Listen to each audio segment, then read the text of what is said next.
Never go to a concert, movie, or live show again, or must go to one every week. Interesting. That's tough. Both of them actually have an insane cost, really. Like going a year without a movie or a concert is totally doable for me. Like sad, but doable. But a lifetime without seeing a live band or without seeing a movie. But then having to every week, oh, we got to go out and catch a movie again. Oh, we got to go out and find a live band to watch again. That might get a little draining as well. And pricey. Where are you guys heading with this one? I think I know where Shem might actually go, maybe. I don't know where I'm gonna go. You're such a homebody. I'm thinking like that's true. But that is some expensive going out time right there. That's right. Like you're probably spending $100 each time at least, depending on travel and food and probably more than And that. babysitters for some people, you know. New Zealand dollars, I should say. So probably about, 60 plus US dollars every time you go out, Yeah. if not more. I mean, some gigs that would come to New Zealand, like they're pretty expensive. I think Sayerson was like close to 100 each for us, I think. Yeah. And you're right, it would get kind of exhausting, like every weekend. Zach, any thoughts? Yeah, I think it's very expensive in this economy to be spending that money every week. Like, as you say, probably at least 100 New Zealand dollars, but it could be more because, if you go to the concert, I guess you could eat beforehand or whatever and try and, do all the things you can to make it as cheap as possible. Always get the cheapest seats. Don't ever be up the front. So, I mean, the economic aspect is like, it's going to be hard to sustain that for the average person. For me, it would be hard to sustain that. You've got a family with kids and you've got all sorts of things to look after. But then the other reality is I haven't been to a concert or movie in the last year. Maybe excluding I did go to the ballet with my wife. Ooh la la. Yeah, but I think That's that's the only one. And, after like flipping 5 years of pretty much like having gone to the movies once, like twice in the last 5 years or something, 2 or 3 times, and like not having gone to like hardly any concerts, probably about the same amount. I'm like, well, it's not like I've felt like I've been missing out on heaps of stuff. And there's been a few times when there's been maybe like a band that I would have liked to have seen, but I wasn't able to. But I don't know. I think I would prefer to just not go to any rather than to have the obligation to go to something every week because time is precious. It's going to depend a lot on where you live, right? Like if you're in the US, there probably is a quality band to see every week if you travel around a bit. Totally. New Zealand, No. like I'm probably watching some really bad movies or some shows I don't want to go to. The quality would be so low, and there'd be like once or twice a year, like a real decent band might come. So I don't know, is it worth it? I can't say that I'm going to stay at home. Like that answer is just too costly for me. Not in terms of the finances, of course, but missing live music for the rest of my life is just brutal. Like it's just too brutal. Like the movie thing I can handle actually, because recently, I mean, since COVID or even since all the Marvel movies came out, I feel like movies just have gotten a little bit worse on average. Now, there are lots of really cool artisan and like art house movies coming out, but we don't get all of them in New Zealand, or we get them in a concentrated period around the film festival. And so that's going to take up 3 of the 52 weeks of the year, and you can only go to one on those weeks. So it's not really going to help. So the movie thing, it doesn't bother me too much, but the music one really bothers me. So I think I'm going to have to go with the live music and movies answer. And when there are no bands coming to town, as Shem said, they don't often come to town. Maybe it's just like an early Friday evening movie with the wife and just make that part of your weekly routine and just see what's available, I guess. But getting to see a band, even just 4 times a year, that is amazing. It's just one of my favorite things to do. So missing that would just be too costly for me. Yeah, 52 weeks. So 2 good bands, maybe 5 okay bands, and then say 5 to 10 good movies, and then about 30 really crap movies. Oh. The worst part would be like waiting for a certain movie to come out, right? Like you're really amped for one movie, and you're like, I'll have to wait for it to come out on Netflix or Disney Plus, and just or whatever it is, just wait for it. That'd be painful, I think. I feel like there'll be some character building, like your taste might grow. Your taste in music might change, or like you might kind of broaden your horizons with movies and things like that. And there will definitely be things that surprise you in a good way. But yes, there will also be some that are really, really bad. Are we allowed to walk out of said movies? Nah.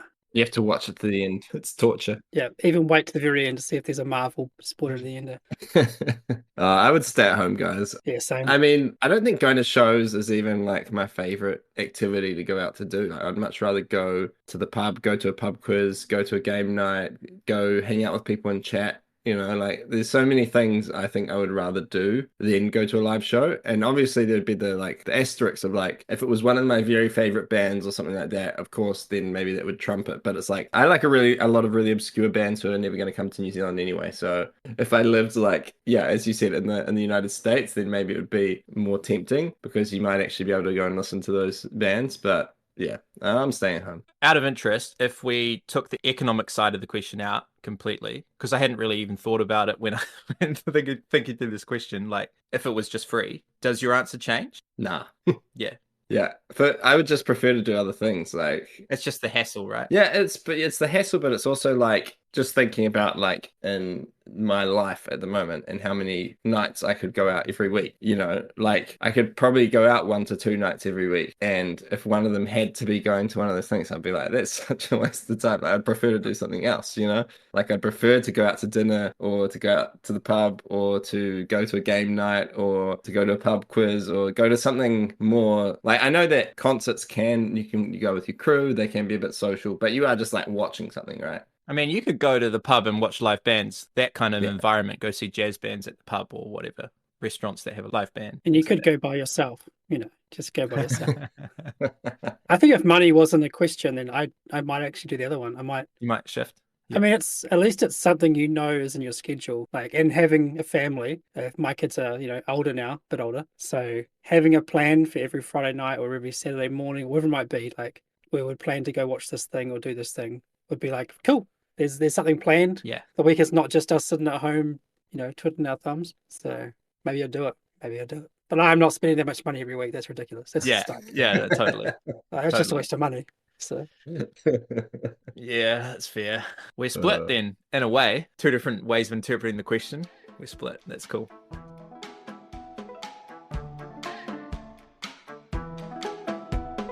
Welcome to the Lens and Veil podcast. Join Shem, Sam, and Zach as they dive into a designer-focused analysis of 3 Japanese card games: Disney Villains by Yun Sasaki and Taiki Shinzawa, Nanatoridori by Toshiki Arao, and Robotrick by Domi. So today's episode is a special episode where we will be covering a few games. Sam recently went on holiday to Japan and got a bunch of recommendations on some Japanese card games to look for. And he bought a bunch of them, bought them back. We played a lot of different games. And so today we're going to be talking about some of our favorites. So the first game we're going to talk about is called Disney Villains Unknown Order, or Masked Men is what it's called on BGG. And this is a ladder climbing-ish game, and you're trying to shed all your cards. But it's quite unique because the whole premise of the game is that each round of play, you're actually creating the order of strength of the suits. There are no numbers. There are just cards that have a Disney villain on them. So there's like Cruella de Vil, Hades, the Evil Queen, a few other ones. There's about 6 different... Scar, yeah. There's about 6 different villains, I think.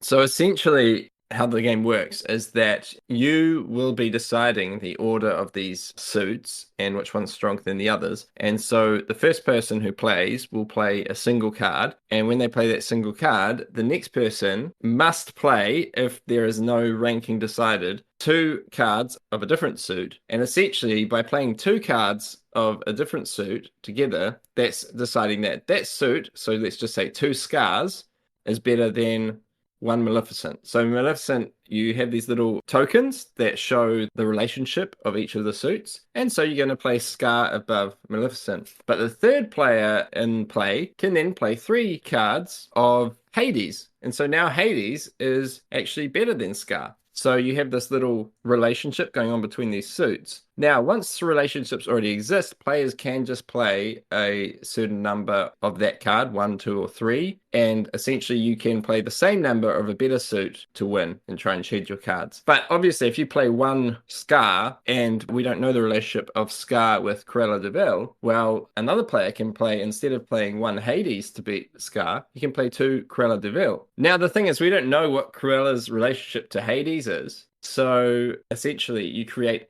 a new relationship, so you have multiple lines of tokens showing the relationships that we know between the different suits. Now, it's this really unique concept, and rounds are quite quick, but during the round, you don't really know if you've got a good hand at the beginning or not, because, you know, it helps to have a lot of the same type. But for example, you might have a lot of a certain type, and then because of how the other players play, that type ends up being the weakest suit. And so then it makes it hard to get rid of those. So I hope I've explained it well enough. So guys, what did you think of Disney villains? Yeah, it's the premise, it's the core hook, which is just so clever. In a way, it feels like the twist that Cat in the Box pulls for trick taking, where it's like these cards you can kind of determine what suit they are, I believe. There's a number, but you don't know what suit. And in this game, it's almost like the designer said, how do I design the simplest cards that I can, the simplest deck of cards that I can? And there's a deck of 10 cards per suit. Each card in a suit is exactly the same. It's just a picture of that Disney villain, which, by the way, very nostalgic. And so that gets extra points from me just because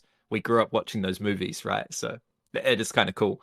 But really, really simple. Like this deck of cards, there's nothing else going on in the cards. They're not multi-use cards, but the players get to determine the strength, the relative strength of these different suits. And so that's the twist that's really compelling to me. That's the really interesting thing where the decisions that you're making at times, you're thinking about how you're going to break up these cards in your hand so that the cards that you're left with, the singles, for example, can be played on top of other singles because they're higher. And just the fact that you could set the ranking, that you could help to determine their value is quite an exciting thing. And it's an area where you think you might have mastery. Now, whether or not the other players before you play in such a way that you can actually control that is another question. But I really like the concept of the game. Yeah, there is a very interesting thing about like when you play the card. So like that very first card that gets played of the whole round is going to be, or most likely going to be the lowest suit for the entire round. Like there are ways that it could shift, I guess, if you start two separate trees of these rankings and one sits under the other. But if I have, say, one scar in my hand, I'm kind of encouraged to play it to get it out of my hand. That way, if Zach happens to have 3 in his hand, I'm kind of screwing him over a bit because he's now got this rubbish hand in front of him. And it's going to be quite hard for him to play them out unless he's following something that hasn't been played before and he plays 3 on top of it. Then suddenly everything that he's been beaten, it goes below where Scar was at the bottom at that time. So it's interesting. If you have like 4 cards of one type in your hand, that's when it gets interesting to me. Where you're like, if I play it early, my hand's now rubbish. But if I try and wait for that moment, play out maybe 2 or maybe 3 of them, and then have more left over, which you then know are stronger for the late game, is interesting. There is like element of luck and stuff and how all the cards don't get dealt out. So there is that going on, but the game is so fast and snappy and quite simple that it's the kind of game you can just like, all right, go again. And like the luck kind of becomes forgettable, I guess, at that point, because it's just a card game. Sam, you mentioned that with the Masked Man, the kind of the original version, you get more cards. Is that right? Yeah, I believe so. So we played the version where we only get 10 cards in hand and at 3 players. And from reading the Masked Man rulebook, I think you get 15, which to me might be preferable, where it feels like you've got more of those really crunchy decisions to make, as you said, Shem, with 4 cards in a suit. Because it's not obvious if splitting it into a 3 and a 1 is best. If you make it a 3, it's going to be the top of at least one of the hierarchy chains, right? And then that 1 becomes really powerful. But for that 1 to be powerful, someone else needs to lead a 1, or you need to win the lead some other way and then lead it yourself. Or is it better to split it into 2 2s? Because a pair of cards can also be powerful if someone else is playing a pair. So if you have more opportunities to split the cards from a set of 4 or sets of 3 even into a 2 and a 1, I think the game might improve. I think that's what you're getting at, Shem, right? Having more cards in hand maybe gives you more of those decisions to make. Yeah, we never actually tried this, right? So I'd be curious to try it for sure. Yeah, I'd definitely be keen to try it because I definitely had a game when we played yesterday where it was like, just because I was the 3rd player in the play, it was like my hand, which seemed like a decent hand, but just because of the things that you played, just playing like one person before me, playing in a way that I actually couldn't play any cards. And so basically the whole round, I pretty much played nothing. So it would feel like having a few more cards to have a little bit more flexibility, you know, to have more chance that you're able to affect the ranking somehow and feel like you're participating and not have any rounds where it just feels like, oh, I just got dealt something that I can't actually, you know, affect the game whatsoever. I think that would have been better. So I think like the rounds did feel a little bit too quick for me in the current version. There's an interesting thing around like size of hands though in these kind of games because, you know, we've been working on some of the card games ourselves, kind of working through ideas and things. And one thing I've noticed is that if you have very small hand of cards, say 4 cards, you're likely going to have like barely any set. You might get a pair, you might get a set of 3, but most likely singles. If you go to like, 8 or 10 or more cards, you're going to have lots of sets. But then everyone's going to have lots more sets. So it's like everyone's still on the same level in a way. So yes, you can play out bigger sets of cards, but so can everyone else. But then there is a thing to consider is like, well, where's the swing of like fairness in there? Like, what if one player with 4 cards, one player has 3 of a kind and someone has all singles? Well, that's very unfair, right? And then the more cards you have, everyone's got more, but then it's more likely that everyone will have, 4 of a kind, 3 of a kind. So your hands do become more fair in a way, I think. So, but it's still a weird relationship with like having more cards doesn't necessarily mean it's going to be a better experience, I guess is what I'm getting at. Like you're still following each other and still trying to keep up with each other. So, and you got to keep that like the length of the round in check as well. More cards just means a longer round. Is that better for the game? So it's an interesting one to me. Like you got to really actually figure out like what is the optimal hand size for the best play experience. And I'm intrigued by this, how Maskmen obviously came out first. It's the main sort of name of the game, and they have 15 cards. I wonder why they went to 10 with Disney villains. Yeah, it's a really good question. I wonder, like, if I would push towards 15 because there's so many suits. Do you know what I'm saying? So there's a greater chance that people aren't going to only have 2 suits or 3 suits. Because, like, with 10 cards, it often happened that I only have 3 of the 6 suits. But maybe that's better for the game. It's like, that's just my instinct is to be like, oh, maybe it's better if each player is needing to deal with 4 or 5 suits in their hand. But, yeah. I mean, I'm not the designer of the game, and we haven't played that way, so I don't really know if that is better. That's just kind of where my instinct would take me. Yeah, totally. So where I end up landing with this game is that it's really interesting and there are really cool decisions to make sometimes. And sometimes you just don't have any say on the value of the factions. And I think this is something that comes up a lot in these shedding games. And we even came up with it in designing Scoot, and it's probably a cursed problem in these shedding games, and that is the person that is on your right, the person that plays before you, really impacts how well you can do. It is a really significant factor on your game, whether or not someone plays a combo or a set before you that you can play on or not, right? And that's actually going to come up in the next game I think we're going to talk about as well. And I don't necessarily know how to solve this problem. It's just that it seems to me to be a thing in ladder climbing games that, the player on my right is really, really impactful to whether or not I'm going to be able to play or whether or not I'm going to thrive in this game. Do you guys have thoughts on that problem? Have you seen it as well? Yeah, there's definitely cases like in any of these kind of games we've played, say in 3-player, for example. Say if it's seated, it goes me, then Zach, then Sam, right? And Zach plays a hand, and I'm like, I can beat that. I've got the hand. I've got a great play to beat that. And then Sam will play one that's like 1 higher than what I could do, and so I have to pass or something. And then maybe Zach can't do it, so he's out. Or maybe he can beat Sam's hand, and it comes back to one of them to start, and they play another big hand, and I can't beat that, and so I'm drawing again or whatever it is, or passing. So yeah, you can definitely get in those loops. Like, I guess the solution would be to like allow anyone to play at any time, but I mean, how do you resolve that? Chaos. Yeah. Like you need some kind of a system, right? So, or like some kind of turn order initiative type thing, right? Where like if you act, then you have to kind of go to the back of the line, so then you're last in turn next turn, or something like that would maybe do it. But hey, you're just making more rules to solve something, which maybe that's making another problem. Maybe it's slowing down the game, or Yeah, definitely in like Disney villains, there were a few times when I had like 3 of a certain suit and I'm like the 3rd player and I'm like, all right, I can make these guys the most powerful. I think I even had more. I might have had like 4 or 5 of them, and so it's like, oh, if I can make these more powerful. And then like, I don't know, Shem, who's on my right, plays 2 of that suit on the one, and I'm like, like all these cards in my hand, like I can't play them. Now they're going to be worse than they would have been as well. And then like, I have to pass, and then, and then it keeps going, and then like you kind of just get shut out just because the person, or that can happen in like shedding games when you've got like 2 5s, and then the person on your right plays 2 5s, and you're like, Yeah. Like there's not that much you can do about it. It's just like, I think it is a cursed problem. I think one of the ways in Scoot that we tried to kind of deal with that a little bit is you have the drafting, so you kind of can tell what cards other people have, so you can actually kind of watch what the person on your right is picking up. And then the other thing is like the scoring of the game. In Scoot, there's a little bit of doubt with the face down card, and so even if you felt like you've been hard done by, sometimes you can come out on top anyway. So yeah, I think it feels like a problem mostly when it feels like you didn't have any decision. Like it wasn't your bad play, right? Like Zach couldn't play his 3 Hades cards, not because he played poorly, but because he was never given the opportunity. So that's where it feels like a problem, I think, like an actual problem. And maybe there is a solution for that. And I think, yeah, that Scoot example is a good one. But you are talking about a more complex game, more rules, a longer game. So Maskmen or Disney Villains is a much simpler, snappier game. So I think like the simpler a game goes, the more of these problems can just be there.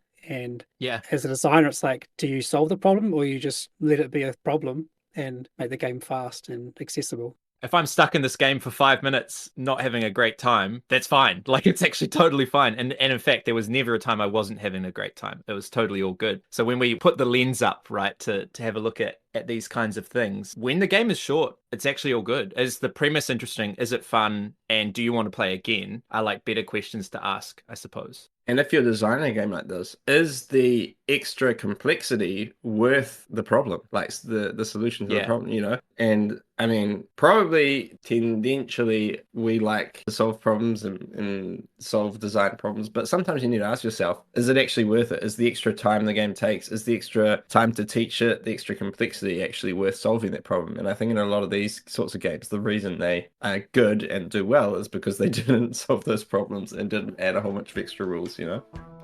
Yeah.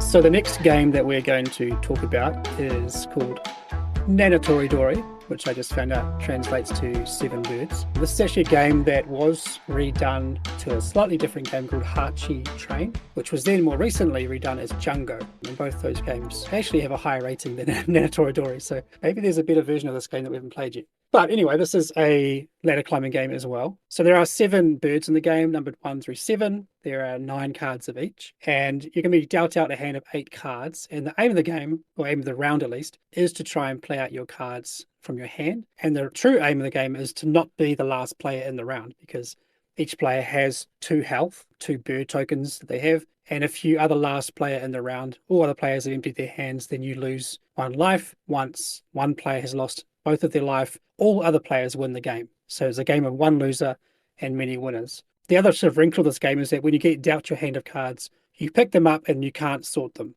So the numbers will be in strange orders. You might have some pairs or threes, but most likely a lot of the cards are split up. You might have like a 2 and then a 5, then 2 more 2s next to each other. So you can't play cards out of your hand in any order. You must play them as a cluster. So you can only play cards that are next to each other in the hand. And much like Maskmen, you're going to start with one player playing a hand of cards. There can be any number of that same card. And then the next player must play either the same quantity but in a higher value, or a higher quantity of any value. So if I play out 2 6s, Sam could play 2 7s, or he can go to 3 or 4 or 5 of a different number. When you do beat someone else's set, you can choose to either pick up that set into your hand, or you can discard it. And you'd pick it up if you already had that number in your hand, more likely, so that you're making a larger set. And you can slot those cards as a group anywhere into your hand. So ideally, next to the cards of the same number that you already have in your hand. If you cannot beat this set, then you must pick up a card, but you have the choice to either keep it in your hand, tucking it where you want, or discarding it.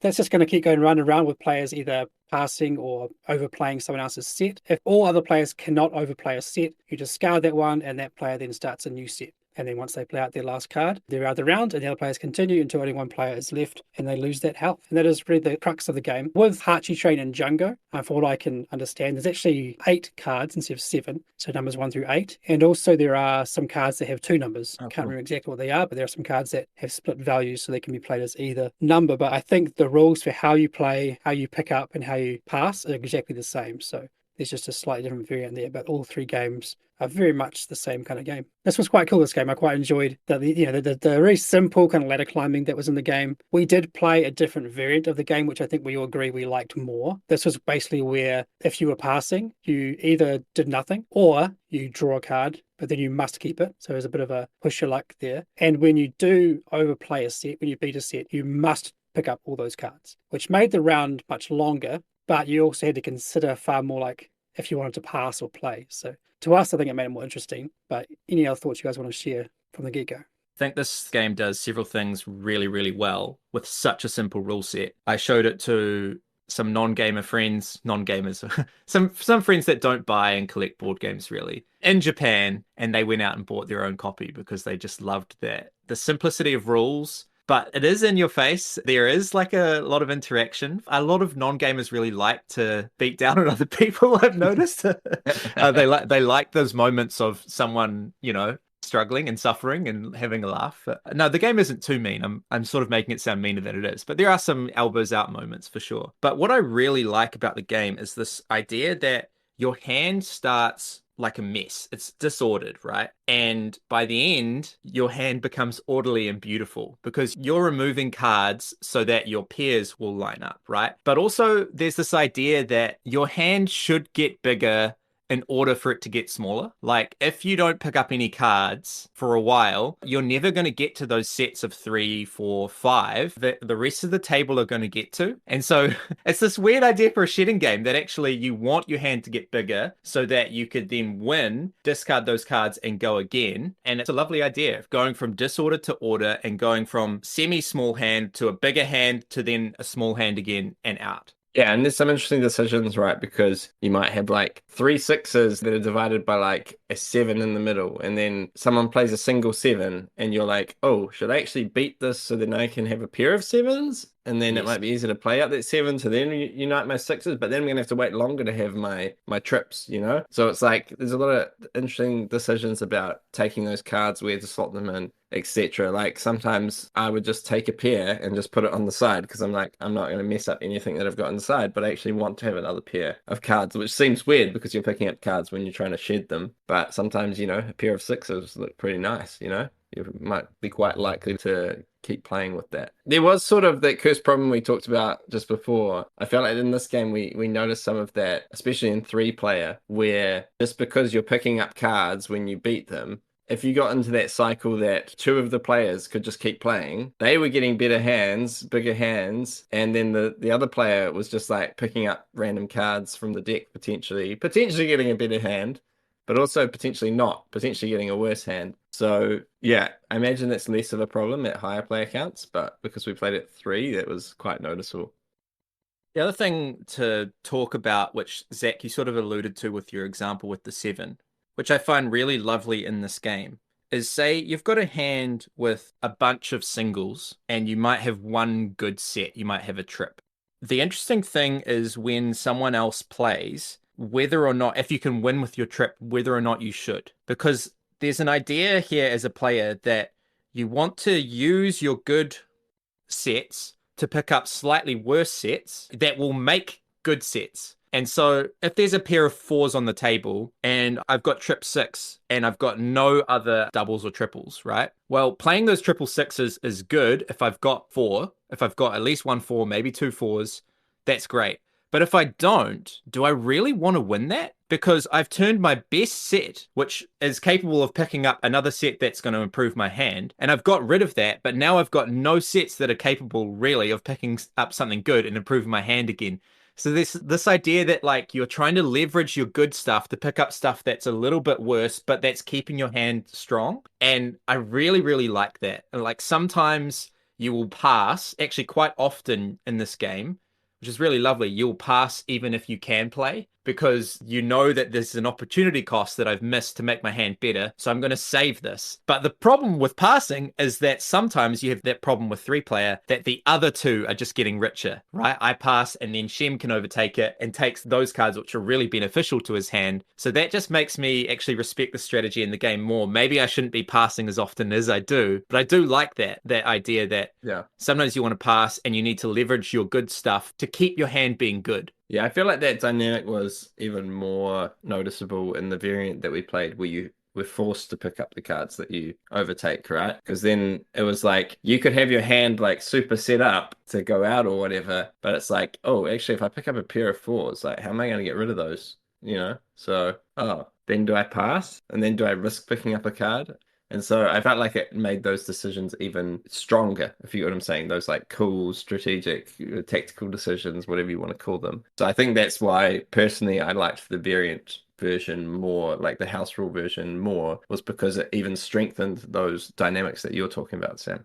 The other moment that I love, and this comes up in a lot of shedding games, is say you just won a set and you have to lead now, and you've got 2 sets left, right? I love the moment where you've got one set that's small and one set that's big. And do you put the small one on the table, hoping that the next player to play will play low on that, and then you can kind of just go out? Or do you put the big set on the table, hoping no one can beat it, and then you've got a free discard right at the end? I love that decision, and that actually shows up in lots of these shedding games, but I notice that often in this game. And that to me makes me feel like there's mastery in like card counting to consider that I'm not always considering, and I'll just go with a vibe. Like if I think this is going to be able to spin round, maybe I will put the big one on the table. But if you put the big one on the table and it gets beat, your hand's cooked. Like you've got a single card or a double left, and you're not going to be able to get rid of that.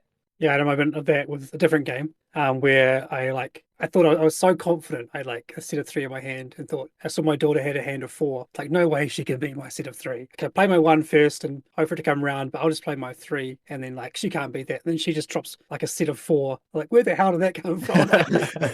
Yeah. Card master over there just like was prepped for it. So it was like a proud dad moment. But yeah, it's real yeah. good. It's almost like a greed kind of factor, eh? Like I overconfident, like I can play this big set. No one can beat this. And then you get kind of like slapped in the face, like, yeah, should have been more humble and played your single. And then you've just completely murdered your hand, and you're like, "All right, I'm coming. I thought it was coming first, now I'm coming last." Yeah. The other thing I think is really nice about this core rule set is that you have a game where there's not really any points at all. There's nothing other than just playing the cards and going out. But I love the way they mitigate for good luck. And that is that winning, going out first, is the same as going out second to last. Like, you got given a really good hand that was easy to go out. Good on you. You survived. You're getting the same reward as the person that was second to last. And I actually quite like that in this game where, okay, good hands will go out and that's totally fine. But if you can sweat it out, the jammy, like be jammy just with your semi-bad hand, and you can just beat the player that was worse than you or had a slightly worse hand than you, that's all you need to do. That's all you need to do well in this game. So I think that's really nice. And just on a production side of things, I love the little penguin meeples, man, which represent your lives. Like, they're so cute. Like, I think more card games should just have some little meeples in there just for, just for effect. Just those little components that as a board gamer, you can just play with them, have them in front of you. Yeah, I thought they were really cute. The box could have been half the size. Smaller without those. But yes. And the final game we're talking about today is a game called Robotrick. This is a trick-taking game that is played with exactly and only 3 players, which is a cool little wrinkle. This is a game that has the standard trick-taking rules. You should know them. If you don't, I'm not going to explain them. But there are 4 suits in the game, and the suits go from 1 to 13 in each of those suits. All players get dealt out a hand of 12 cards. But there is a 4th player, a dummy player, and the game being called Robotrick. Let's call him Robotrick. We'll call him Rick. And Rick's cards will be face up. So we know what his cards are going to be. And Rick also has this big AI card, this kind of rule card, which is his personality for this hand. And they're going to explain exactly how Rick is going to play. When Rick needs to follow, if Rick is going to play high or low. When Rick is going to lead, it's going to determine which suit he leads, so from his short suit or his long suit, or whether he's going to lead high, the highest card he can, or lowest card he can. And also we'll have rules for what Rick will do when he needs to discard, when he's off-suited and cannot follow what he's going to do. There are also 3 cards unseen, and 1 card will set the trump suit for the round. So we're going to start the game by passing 2 cards from our hand to the left, and then Rick is going to start off by leading a trick. And standard trick taking, as I said, but the wrinkle is really here how we score points in this game. There's kind of 2 different things that can happen. One, if Rick wins a trick, then all players are going to take the card that they played as damage, and they're going to spin it over into a face down pile in front of them, and it's going to be damage. Now, the cards are roughly their value of damage. The 1 through 10 are 1 through 10, and then 11 and 12 are worth 10 points of damage, and the 13 is worth 15 points of damage. So if Rick wins, the card we play goes as damage. If a player wins the trick, they are going to take the card that Rick played as positive points. But the wrinkle is that you can only gain 3 cards worth of positive points. Once you've won more than 3 tricks, all future tricks that you win, Rick's card will go to your pile as damage, go face down. So the other 2 players in that trick, when someone else wins, the card they played is simply discarded. No damage, no points. And that is pretty much how the game works and how the scoring works. Now, there are lots of layers to consider when playing the game. Do you guys have any initial thoughts? Did I miss anything? I think this was like, out of the games we've talked about, it was my favorite, but I wonder if that's also just because it was like probably a little bit more thinky as well. Not that the rules are particularly complicated, like Shem was saying yesterday, it's like, this is just like a normal, just standard trick-taking game. But as you said, the wrinkle is the scoring. Like the whole thing is about like, how do I play my hand out so that when Rick's going to win, I'm ducking, so I'm playing really low cards, so I'm taking hardly any damage. And when I can win, I'm winning his high cards. And when other players are going to win, I'm able to throw out my high cards that would be getting me heaps of damage when Rick's going to win, if you get what I'm saying. So there's like, that's the whole dynamic that's going on. And it's not simple to figure out how to do that. You know what he's going to play, but you don't know what other people have in their hands and how that's going to turn out, right? So I really enjoyed the dynamic. I think we often play in 3 players because, 3 of us when we're all in the office together. And it's nice playing a game that is a 3-player game as well because, it's the best player count for the game. Yeah, totally. I do wonder if this started as the designer trying to create an AI for a trick-taking game, because the core of the game really is an AI for a trick-taking game, right? Like if you take away the scoring, which is the extra factor that the game offers, it really is just like, oh, I've got a 4-player trick-taker. Oh, I've only got 3 people. How can we make a 4th bot? Like how we can make a 4th player that makes decisions and we can know what those decisions are and that's going to play them out. And it's like that alone is very clever. And like you could almost incorporate that system into any trick-taking game. Yeah. To a degree. I'm wondering if we could invite Rick to play the crew with us. Like, exactly. Come along, Rick. Yeah. Yeah, that'd be sick, actually. I don't think it would work. Yeah, it's a very simple thing in a way because it's a very simple decision system. There's only really 2 options, maybe a third if it comes down to it, but mostly it's a 2-option thing, like from this particular stack and this particular card. And if there is a tie, then blah, blah, blah. But I think we had no ties in our last few plays of this thing at all. So it's always quite simple. The part that ruins me a bit, it's just the mental load. One part of it is understanding what Rick's going to do. And so each turn before you play your card, if you're leading especially, if you're leading, you need to know that when I play this card, what the heck is he going to do? And, don't misplay because it's quite easy to just go, oh, play this. And, oh, I didn't think about what he was going to play. And, you have to every turn go, all right, what's he going to do? That's one part of it. And then the next layer is like, and what are the other 2 players going to do? And that's where my mind's like, I don't know what cards they have. I'm not counting cards. I don't know. Running simulations in your head. You can just get, that's the thing. You kind of have to you have to really card count to play well and understand every potential outcome of this particular card. Like if I play this card, Rick plays that card. All right, Zach's pro playing this card, that card, Sam's pro playing this card, that card, and then hope that it plays out in your favor. So the ceiling is really high for skill level in this game, in a sense, because most of the information's there. There's 3 cards you don't know about for sure, but you know all of Rick's cards, and based on your cards, you should almost know what your opponents have. Like not each player individually, but as a group. But it's just a lot to consider.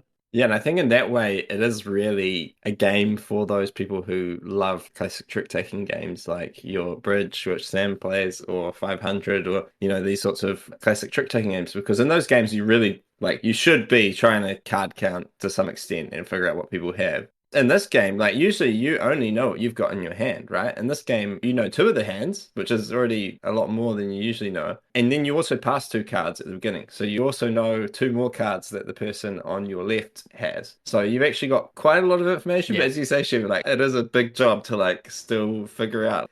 And there is one little twist in that there's a few cards that haven't been seen that no one knows what they are, right? So you deal some face down cards and then one face up to be the trump suit. So there's a little bit of unknown of a few cards just might not show up. You might be sure that someone was going to play the 13 onto your 12 and then it was out of the game. So you get wrecked, So I think that's good. It needs that little bit of uncertainty. But yeah, I really liked it. I really like trick-taking games. I really like 500 when we've talked about these things before. And so, yeah, I definitely enjoyed it. And the second play was even better than the first because I think the first play, you're still getting used to how the scoring exactly works because it's slightly confusing. It's okay, I take his card and this other time I take minus damage. And then, you're like, oh, and then when someone else wins, I don't take any damage. Okay. And then once you've kind of got that down, then the decisions just become a little bit clearer and like how you're trying to manage your hand. And then you can still just get screwed over. I had one round yesterday where I just ended up with heaps of trumps, and then Shem passed me 2 trumps, and I was like, oh man, more than half my hand is trumps. I'm just gonna win everything and take damage. Because once you've already won 3 scorecards, everything else is going to be damage, right? So you only want to win 3 tricks. Otherwise, you're just going to get wrecked. So, I mean, that's good fun. Yeah, and that part is just a beautiful design decision, this whole winning 3 tricks. One, it's a simple rule. It's not hard to remember. A game like Fox in the Forest is something similar, but the number of tricks there's lots of different scales of the numbers of tricks to win and how many points you get. This is really, really clean.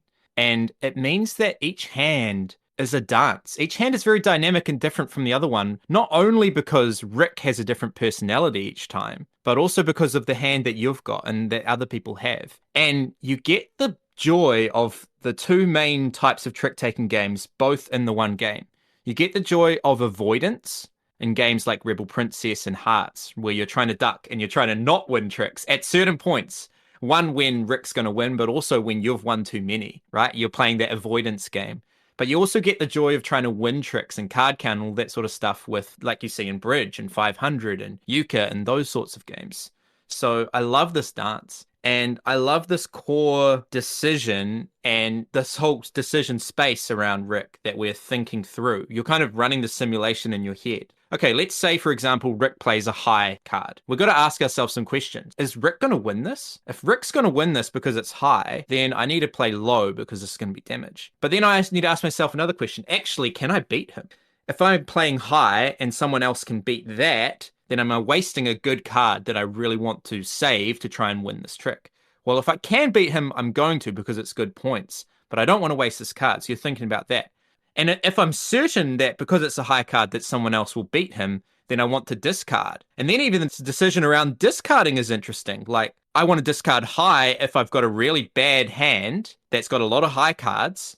I'm calling that bad for now, because I don't want them to take damage later on. I don't want to be forced to keep winning stuff. So I want to discard high if someone else is going to win, but not win the trick. Or I want to discard mid if I'm not really sure. Like, I don't want to take this as damage and I want to save my high cards to try and win. Or I want to discard low if I really need to start winning later on and keep those high and mid cards in my hand. That's just the decision process that you might go into when Rick plays high. But then there's a whole nother one when Rick plays low. And this idea of high cards might be good, they might be bad. And that decision starts before you even play the first trick when you're passing cards. Like, you have some hands where you actually should get rid of some high cards because they're going to go into your damage pile because of what Rick's got in front of him. And we get to see Rick's hand before we pass, so we can kind of see. Or there might be some hands where you're throwing away low cards or middle cards. There's really interesting layers for each player to consider with every play of the card. And what I love is that the idea of like what is a good card to score is different according to the hand you have. Yes. So, for example, I might have a hand with lots of really high cards. And I'm like, okay, I see Rick's got a 13. Well, 13's really hard to win unless you trump, but he's got a 12 and an 11. I've got the 13, and I've also got the 12 of that other suit. Someone might have the 13, so they might be hard. But anyway, I'm going to be aiming to win his high cards. So I need to try and avoid winning his low cards. Whereas someone else might be like, oh man, if I can win his 7 and his 6, I'm real happy, you know?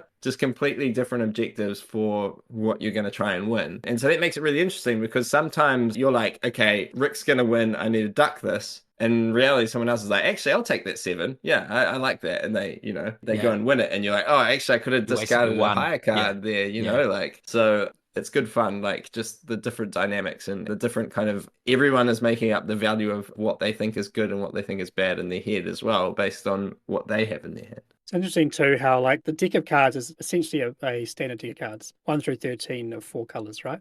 Yeah. With the actual change of how those higher cards are worth different points. But in comparison to Skull King, another great trick-taking game, in that game the deck's quite complicated. Like, there's 3 main suits, then there's a trump suit, then there's like a bunch of different character cards, and how they all can be overplayed and can't be overplayed is very different. You have to understand the rules quite a lot. Like, it's fairly complex in terms of like knowing what you can play, which is bizarre because in a sense, when you play Skull King, knowing if you have a good hand or not is very easy to know. And you have to choose, you know, how many tricks you think you can win that round out of the cards you have. And I find that game very easy. Go, oh yeah, probably 2 tricks, probably 3 tricks. Like, I can make a bet based on my hand, despite the hand being quite complex in a way in terms of the cards themselves. Whereas in Robotrick, the cards are so simple, but I find it really hard to like actually go how many tricks. Yeah. Like if this was a game where you had to like choose your victories, like say, I think I can win 3 or 4, whatever, I would find that so hard to actually say, like with confidence. I think we had one round yesterday where I think there was the 12 of orange that Rick had, and I had the 13 orange. Like, this card is mine. I'll definitely capture that card. And then it was early game too, and it played out, and Zach's like, here's a trump 3, and wins the 12 orange. I'm like, I had offsuited orange. Yeah. Come on, man. Come on. You stole it from me. So there's a lot of like, I guess, in my mind, unknown, but if you really are thinking it through, a lot of known information of what you can actually win. But I think if I was to try and play this like really competitively, I would be the guy with a little notepad, like a little Cluedo pad, like crossing off what has and It's hasn't not been legal, played. bro. It's not legal. I know. But, that's Try to do what that I at the need. Bridge Club. That'd be funny. But it does have that lovely thing of like each player knows 50% of the cards out there, but we all have a different view of the 50%. We don't have the same 50% that we can see, which does lead to much, much higher skill ceiling, like for sure.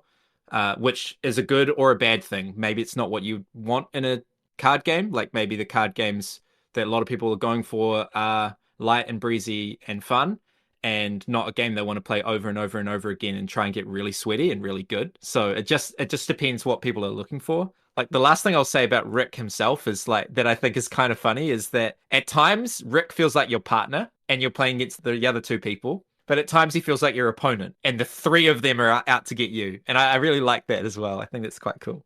It's also got quite cool artwork and presentation on this game too. Like, it's some parts are weird, they don't feel right, but then like the actual little character illustrations are really cool on their own. Like very cool, the Japanese feel to the art style, and then the graphic design itself is also really nice. I like the long, tall numbers on the card and stuff, and then like the weird AI cards look like something out of like some cartoon show where it's all like wonky fonts and weird stuff. So it's quite like charming in its own way as well. Yeah.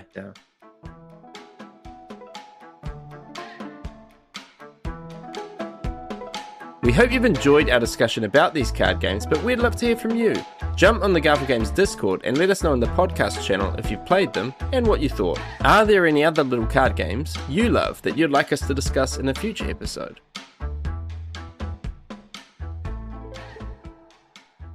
Perhaps for our final segment today, I wonder if we ask just some more general questions around like our process, because Shem, you alluded to the fact that we have been designing some card games. Can I say plural? We have been designing at least a card game. What's the process like for designing a card game? Like, how different is it to your normal process of designing a medium to heavyweight Euro game? Like, what kind of things are you thinking about? How is it different? How do those skills carry over? Do the skills carry over?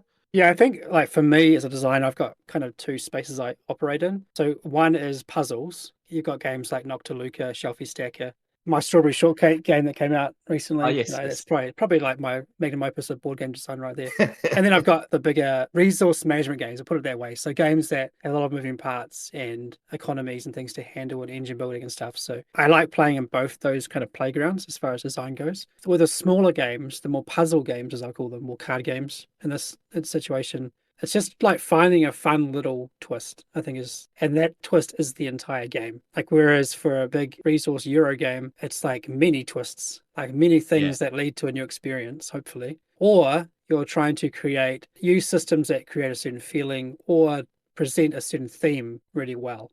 Like for Ezra Nehemiah, it was like theme first, and how do we create an experience that really makes the theme shine? It's not going to be as strong of a jumping in point for a card game, I don't think, where you start with like, I really want to talk about the Saharan desert and the creatures there, and then make a game that's themed around them. Like, that's probably not how you're going to start. You're going to start with numbers and colors and then find a theme that kind of fits and works and doesn't get in the way. Or maybe it works as a nice marketing tool, like pick a theme that kind of feels fun and fresh for people to jump into.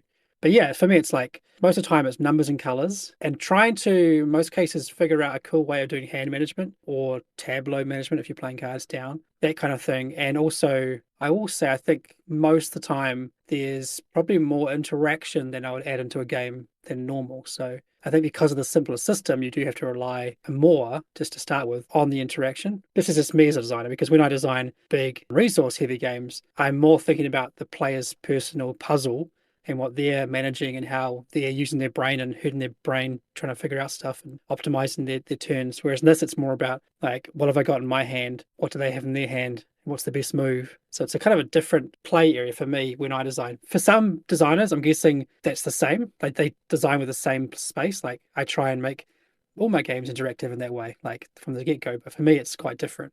So yeah, I like playing both though. They're very different feelings. You can bang out a card game, in a few weeks, but then you might go a year without ever making one because you need that fresh idea or that spark. But once you get an idea, they're so easy to develop and so quick because there's very few moving parts. Whereas a big Euro game is going to take months and months, sometimes years to actually get to the final version. They also don't take that long to test, right?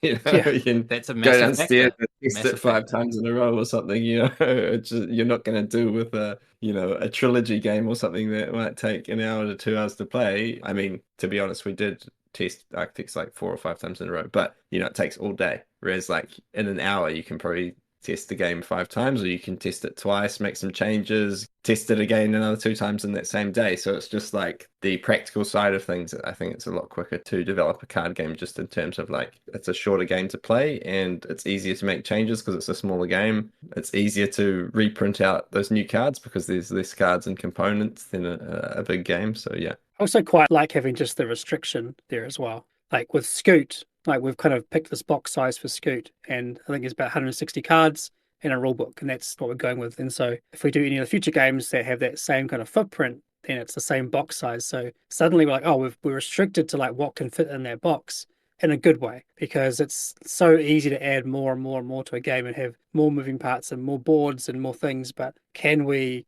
generate a space with those rules without extra pieces? Can we use components in a clever way that like does what needs to be done, makes the game playable without adding 17 moving boards and tiles and 3 player aids each and all that kind of stuff, and actually have a simple componentry to the game with the same experience? So that's a fun challenge. Like I like the design side of it as far as like the graphic design side of it as well, or just the product design. Once you've got a big box already in mind, like say for working on the East Empire games coming out in the near future, we know we can fit tons in that box. So we're just like, yeah, the playable can be huge. Like it's fine. Like it's going to fit. Whereas a small card game, you're like, well, you can't really have a player board. Like it's not going to be a thing. So Yeah. I like how restrictions are often a big part of your design process. Like I learned that really early on with working on, I think it was even Paladins of the West Kingdom. Like, yeah, we want to have workers in some way. We want to have coins in some way. We want the theme to be this kind of vibe. Probably victory points. There's lots of those restrictions which actually really help out to kind of nurture creativity, because like, okay, I can throw these ideas out the window and then this is the lane that I'm in, right? Yeah. There's something that you said earlier which I hadn't really thought of but is kind of interesting, and that is like in terms of innovation, right? If we took Agricola and just added a little spin or added a little twist to it, that would not slide. Like that would not be okay. And so there's this notion that like with a bigger game, more complex game, it needs to be more unique. It needs to stand apart much more than a smaller game, the card game. Like a card game, you could literally just take a game that has already been designed and put a small twist on it, like Rebel Princess does with Hearts. And this is not throwing shade at all. I love the twists with player power and events, essentially. And that kind of justifies its existence. And that's okay in terms of the innovation, adding the twist. So it's like a bigger tolerance for repeating stuff, the smaller the game is. It's like kind of this inverse relationship. Do you guys have any thoughts on that as a creative? Yeah, I think it's because you just are restricted, right? And when a game like Love Letter comes out that basically doesn't copy anything, or doesn't seem like it does at least, there's probably other similar things that came first, but like it seems very different for a card game. 16 cards, I think it is. That's like, it's a shock. Like, wow, how did they do this? How did they think up a whole new thing with 16 cards that I have not played before? So yeah, that stands out for me. But you're right. Like if you pick up a card game that's kind of like this, but with an extra thing, it still feels like a new experience. I guess that's the main part. It's like for a big Euro to feel like a different experience, it has to be quite different. Right. Like very different. Whereas a card game, yeah, that requirement for difference feels lower in order to feel different.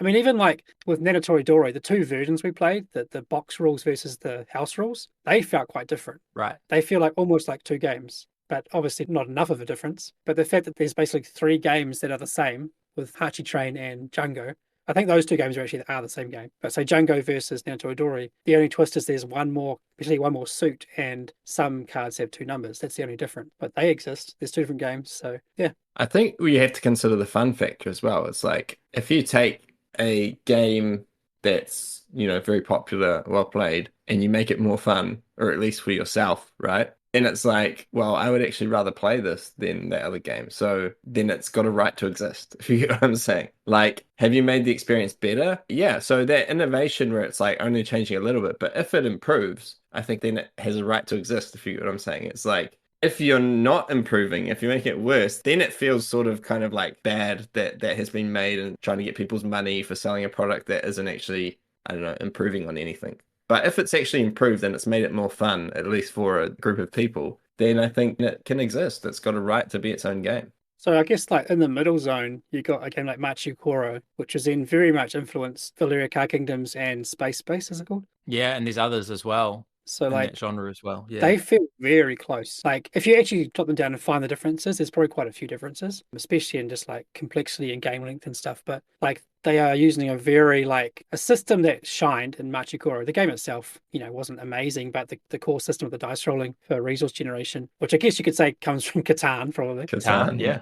But those three games to me feel quite close and almost on that scale, like too close for what the game's offering. Like if the games were simpler, then maybe more lenient on like the more existing. But for me, they're all very close and they're kind of too complex for that not to be noticeable, in my mind at least. It's a tricky thing to navigate as a designer because I think that Shem, all of us, apply a lot of pressure on ourselves to actually bring something new to the conversation, the game design conversation. Like we could design stuff that don't really bring things to the conversation. I'm sure we would be capable of it, that are really solid, good games that work. But I don't think we would ever be comfortable releasing those. We apply pressure on ourselves to innovate. Whether or not that is something we should do, I'm not sure, but we're staying true to ourselves and wanting to innovate. And so in playing around with these card games, I'm learning that like the more I innovate, if I really, really apply a lot of pressure to innovate, these rules become unwieldy, or these people that are learning the game have to learn all these new concepts that they cannot like attach to anything else that they know. And the game becomes heavier. And then it actually ceases to be the thing that I want to design when designing a card game. And that's something fun, light, easy to get to the table, replayable, interesting. So this is like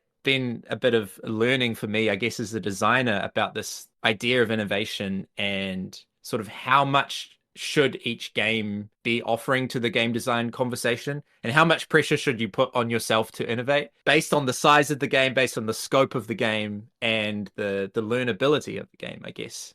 Yeah, and all of that for me comes down to, like I said yesterday to you guys, I think, with another game that we're talking about, like, do I want to play in that space again? Like, if I'm rehashing a game I've already done, or like take inspiration from a game that I've done and want to do a spin on that or a reinterpretation of that game, do I really want to play there again? And it's like it's a weird thing. Like I could go in there and redo it, and I could, and people would be excited, Yeah. There's that. Yeah. There's demand for it. Yeah. Like it would probably do well, but there is part of it where it's like a personal thing of like, I don't know if I want to get back into that sandpit and start digging again. Like I think I'm quite happy with how that sandpit looks right now with that nice castle and the little moat around it. So it's it's interesting. Yeah, and I think you have to realize that this is like a personal thing, right? It's like a personal integrity as a designer thing, and it's going to be different for everyone. And that's right. Even if you arrive to the point where you're like, man, I've brought something new to the conversation, you're still going to get people who play your game and be like, oh, so everything's been seen before, Like I saw one comment on one of our games that's like, apart from the new the action system and the victory system, everything's been seen before. It's like, bro, it's like, that not enough?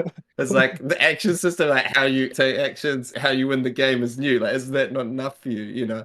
But for some people, it's not going to be enough, And so it's like, it has to be, you're happy within yourself with what you've done. It's unique. You feel like you've had integrity as an artist, I guess is the word we're talking about, right? Because we could make derivative stuff and make money or whatever and just try and do well as a business. But there's a certain point to this where you're an artist as a designer and you want to have integrity in your identity as an artist, and where that's going to be for everyone is going to be different. At the same time, you can't really go around and criticize other people and say like, oh, their amount of innovation is less than mine, so therefore they're not a true artist. It's like that's bullcrap. Like, you just need to be happy with yourself, I think. with what you've put in and what you've added to the conversation. And I think that's where you get the satisfaction from your design and not relying on what other people think or whatever. I do wonder if there is something here with like publisher versus designer. So two amazing designers, Uwe Rosenberg and Matt Leacock, absolute legends and innovators too. Like they create systems that have been copied by others for decades now. But they also do rehash a lot of their same ideas. There's lots of spin-offs of Pandemic, lots of games that are very similar to Agricola, Le Havre and stuff. So they do go back to those same things and redo them. And they add their twists, of course, and they're all different in their own way. But those guys aren't publishers either. So they are trying to create games either by the demand of a publisher. So there might be like Z-Man might be like, hey, Matt, we want another game in this line. Can you please do this theme and make a game in that theme? I'm assuming that's how it works. I could be completely ignorant to this, but they are probably trying to meet a certain like desire from a publisher because they're not publishers themselves. They need work. They want to sell games and sell their designs. So they are probably designing to a pitch, or like in order for their game to get signed, they want to make it comparable to a really successful game they've already done before. Right. Because, that's like that. We want to publish that because that was a really big success. So for a publisher, it's really attractive to have a game that they know will sell well. But as designers, it's like you kind of want to do whatever you want to do without those restrictions. So I think we're quite fortunate that we're doing both because we can have freedom to explore in a way while still trying to make games that appeal to the crowd that we know we have. But I think if you're not doing both, if you're just a designer, then you probably are a little bit at the mercy of like, what do the publishers want? And I know that I've made this cool game. I've got Pandemic or I've got Agricola, and like they're really popular games and people like them. So either they come to me asking for something similar, or I will try and produce something for those same fans because I know the publisher will sign it. So yeah, there is definitely a business side to this kind of thing as well. Yeah, totally. It's a good point. Zach, and also you, Shem, as well. I'm interested in your thoughts on like the skills that you picked up. So you picked up skills, Zach, in designing Chaos Order and Great Sea and all of that. And then you moved to designing Scoot and Spirited. And how many of these skills are like transferable, just like general game design skills that work in designing smaller card games?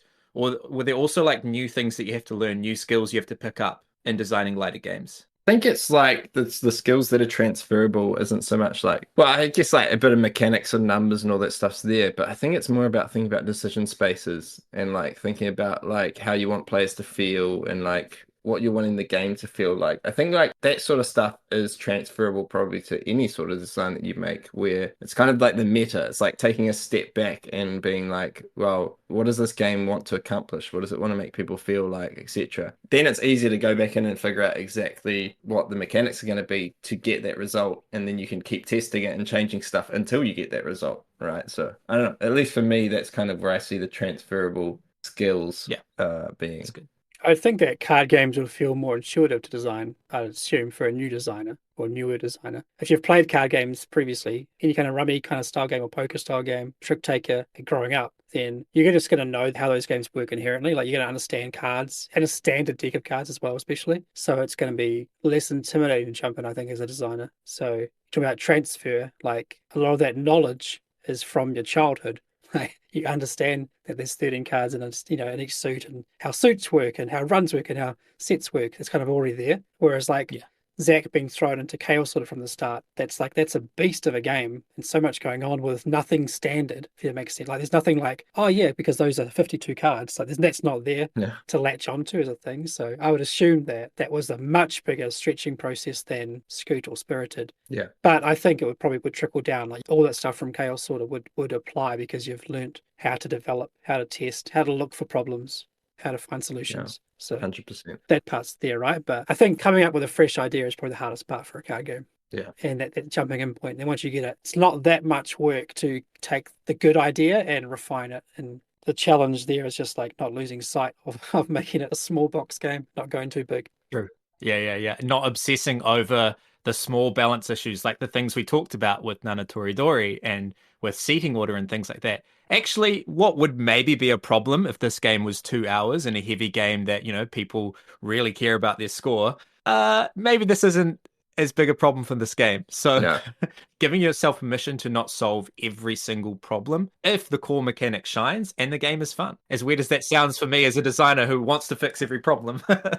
Yeah, like as we were driving home yesterday, the card game that Sam is currently working on, there had been a change which basically added a bit more chaos and a bit less control for each player that we had tested. And I was like, I'm sad that I don't have as much control, but the game's more fun. The game's better now. Like, as a personal point of view, having played the old version, it's like it was nice being able to control things more. But actually, as a short card game, the new rules just make it more fun. So, like sometimes you have to know the genre and design to that rather than our personal preference of like things being like very strategic and being able to plan out everything. Well, actually, in a card game, that isn't always going to make things more fun. So.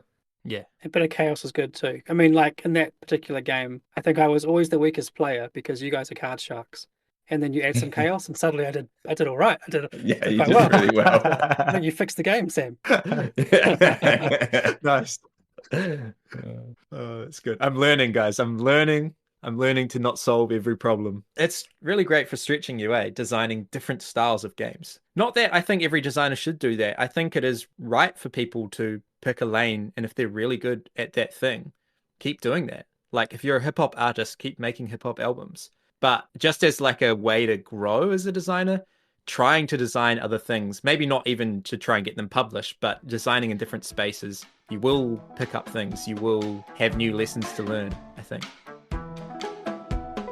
Thanks for listening to the Lens and Veil podcast. This podcast is brought to you by Garphill Games. You can follow Garphill Games on Facebook, Instagram, TikTok, Blue Sky, X, and YouTube by subscribing to our newsletter at garphill.com or by joining the Garphill Discord server.